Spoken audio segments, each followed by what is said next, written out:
नमस्कार. नमः शिवाय. काल आपण बुधग्रहाबद्दल माहिती घेतली. नुसत्या 10 मिनिटात तर तेवढी होणार नाही. बरंच बोलण्यासारखं आहे प्रत्येक ग्रहाबद्दल. 5 नंबर होता कालचा. आज आपण 6 नंबर घेतोय. सगळ्यांचा आवडता, प्रेमळ, रसिक ग्रह म्हणजे शुक्र. पैसा देणारा, लक्ष्मी देणारा, व्यवसायात यश देणारा, म्हणजे शुक्राला सुद्धा प्रत्येक ठिकाणी, प्रत्येक स्थानामध्ये, प्रत्येक गोष्टीसाठी अगदी महत्त्वाचा ग्रह म्हणजे शुक्र. प्रेमळ, प्रेम देणारा, आनंद देणारा, हौस देणारा, मौज देणारा, कला देणारा. बुधाबरोबरच शुक्राला सुद्धा खूप महत्त्व आहे. शुक्राचा स्वभाव म्हटलं तर रसिक आहे, प्रेमळ आहे, शांत आहे, चवीने खाणारा आहे, हौशी मौजी, कशाचाही पर्वा न करणारा, अर्थात आनंदी, सगळीकडनं आनंद घेणारा आणि पैशासाठी अगदी महत्वाचा बघितला जातो तो ग्रह म्हणजे शुक्र. त्याच्यानंतर संततीसाठी सुद्धा शुक्राला बघितलं जातं, शिक्षणासाठी पण शुक्र बघितला जातो, कलेसाठी स्पेशली शुक्र बघितला जातो, परदेश गमनासाठी शुक्र बघितला जातो, व्यापारासाठी शुक्र बघितला जातो, प्रत्येक गोष्टीसाठी शुक्र बघितला जातो. अंकशास्त्राप्रमाणे, अंकज्योतिषशास्त्राप्रमाणे 6 नंबर शुक्राचं भविष्य, त्याच्याबरोबर येणारे मित्र ग्रह, शत्रू ग्रह, त्याप्रमाणे भविष्य सांगितलं जातं. फलज्योतिषमध्ये थोडं वेगळं आहे आणि ते खूप मोठं आहे. दोघांचं एकत्र करून आज मी शुक्राचे गुणधर्म सांगते. आता हा चांगला शुक्र आहे, तसं बिघडलेल्या शुक्राचे जे मी चांगले गुणधर्म सांगितले ते बिघडलेल्या शुक्राचे बिघडलेले गुणधर्म, असं शुक्राचं भविष्य आहे. खूप छान आणि रसिक आणि गोड ग्रह आहे, आनंद देणारा ग्रह आहे, पण व्यसन देणारा ग्रह पण शुक्र आहे असं म्हणता नाही येणार. पण त्याच्यासाठी पण आम्ही शुक्र बघतो, अर्थात तो बिघडावा लागतो. बिघडल्यानंतर रसिकतेला बिघडवणं कसं, ते सगळं शुक्राच्याच ह्याच्या ग्रहाखाली येतं. पैसा कमवणं शुक्राच्या ग्रहाखाली येतं आणि खूप महत्त्वाचा असा प्रेमळ ग्रह आहे तो. लग्नासाठी, विवाह सौख्यासाठी, घटस्फोट, नंतर विधवा योग, सगळे बऱ्याचशा गोष्टीसाठी शुक्राला जास्त करून बघितलं जातं. आता शुक्राचा रंग म्हटलं तर तसा निळा आकाशी, आकाशात जसे निळ्या रंगाच्या ज्या छटा येतात ना, पाण्याचा, नितळ पाण्यावर येणारा निळा ब्लूइश रंग, ते सगळे शुक्राचे रंग आहेत. तर शुक्राचं खाद्य म्हटलं तर तसं चमचमीत, गोड तर नाही म्हणू शकणार. तिखट म्हटलं तर त्याच्याबरोबर राहू आणि मंगळ आलं तर ते तिखट चमचमीत वगैरे येतं.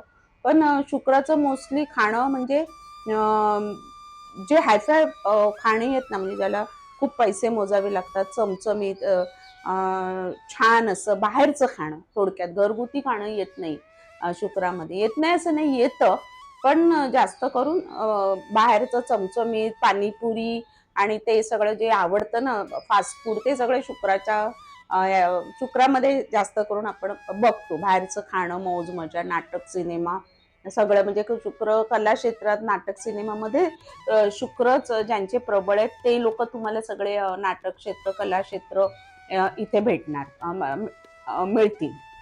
त्याच्यानंतर शुक्राचं शरीरावरती अंमल म्हटलं तर शरीराचे गुप्त भाग, स्त्रियांची पाळी, गर्भाशय, त्याच्यानंतर मूत्रपिंड, पुरुषांचं पण तसंच पोटावरती, नंतर त्याच्या काही जे गुप्त रोग आहेत, आजार आहेत, ते सगळे शुक्रावरती बघितले जातात. अर्थात शुक्राबरोबर जेव्हा इतर काही वाईट ग्रह येतात किंवा वाईट गोष्टी घडतात, तेव्हाच ह्या सगळ्या गोष्टी होतात आणि संतती धारणा किंवा ते सगळं शुक्रावर, कारण वीर्यामधला जिवंतपणा शुक्राणूमधला पण जसं बुधावरून बघतो, तेव्हा त्या शुक्राणूतली ताकद आणि शुक्राणूतला जो स्पीड आहे किंवा शुक्राणू निर्माण करण्याची जी ताकद आहे ती आपण शुक्रावरनं बघितली जाते. शुक्र म्हणजे रसिकता, रोमांस आणि आलं, अर्थात त्यामुळे ते आलंच, म्हणजे शुक्र आलंच तिथे. शुक्रावरून पैसा बघितला जातो, कारण व्यवसायातलं यश, शुक्र चांगला असेल तर व्यवसायात यश, नोकरीत यश किंवा कलेमध्ये यश. त्यामुळे ह्या सगळ्या गोष्टींचं प्रभुत्व शुक्राकडे असल्यामुळे तिथून पैसा मिळतो, तिथे शुक्र येतो आणि म्हणून पैशासाठी शुक्राला स्पेशली आम्ही जास्त करून बघतो. अर्थात इतर ग्रह पण महत्वाचे आहेत. असे शुक्राचे भरपूर असे बोलण्यासारखं खूप आहे, भरपूर गुणधर्म आहेत. प्रत्येक ग्रहाचं खूप असं आपण बोलू शकतो, वेगवेगळा विश्लेषण करू शकतो. कुंडलीप्रमाणे विश्लेषण, प्रत्येक स्थानाप्रमाणे विश्लेषण आहे, प्रत्येक ग्रहाचं वेगळं वेगळं आहे. त्याच्यावर येणारे ग्रह, त्यांचं दृष्टी, हा सगळं पुढे एक एक स्टेप बाय स्टेप जाणार आहे. आत्ता आपण फक्त ग्रहांची ओळख करून घेतोय की तो ग्रहामध्ये काय काय गुणधर्म आहेत, काय रंग आहेत, काय वस्तू येतात त्या ग्रहामध्ये. शुक्रामध्ये आकर्षण येतं, लाईट येतं, झगमगाट येतो, कपडा येतो, ज्याच्यामध्ये आकर्षण आहे असा ठिकाणी लागणारा ग्रह म्हणजे शुक्र. कलेला लागणारा ग्रह म्हणजे शुक्र. शुक्र म्हणजे खूप काही. हे झाले शुक्राची माहिती. आपण हळूहळू पुढे जाऊ. अंक ज्योतिषशास्त्रामध्ये 6 नंबरवरनं शुक्राचं प्रेडिक्शन दिलं जातं आणि पारंपरिक मध्ये कुंडली बघून शुक्राचं भविष्य सांगितलं जातं. पृथ्वीपासून जवळ असणारा त्याचा स्वाती तारा आहे, तो अगदी आपल्याला खालून पण आकाशात चककतो बघा, दिसतो. सूर्यापासून जवळ असणारा, बुधापासून जवळ असणारा, हे 3 ग्रह एकमेकांपासून बऱ्यापैकी जवळ असल्यामुळे तिघांचे जेव्हा एकत्र येतात तेव्हा खूप त्यांचे गुणधर्म वेगळे आणि भविष्य प्रेडिक्शन वेगळं होतं. आणि अतिशय सुंदर ग्रह, दिसायला सुंदर, सौंदर्य काय म्हण अप्सरेला शुक्रावरनं बघितलं जातं. असा हा प्रेमळ, छान, आनंद देणारा ग्रह म्हणजे शुक्र.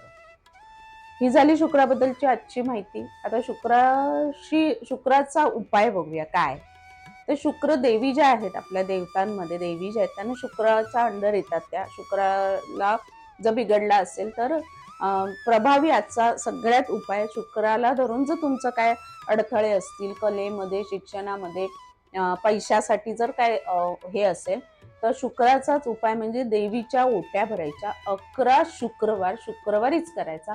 कोणत्याही एका देवीची 5 वस्तूने ओटी भरायची. देवळाच्या बाहेर नॉर्मली ओटीचं सामान खण, नारळ, वेणी, प्रसाद, केळी, हळद, कुंकू मिळतं. त्याने ओटी भरायची. 15 मिनिटं देवळात बसायचं. तुमची जी पण इच्छा असेल ती सांगायची.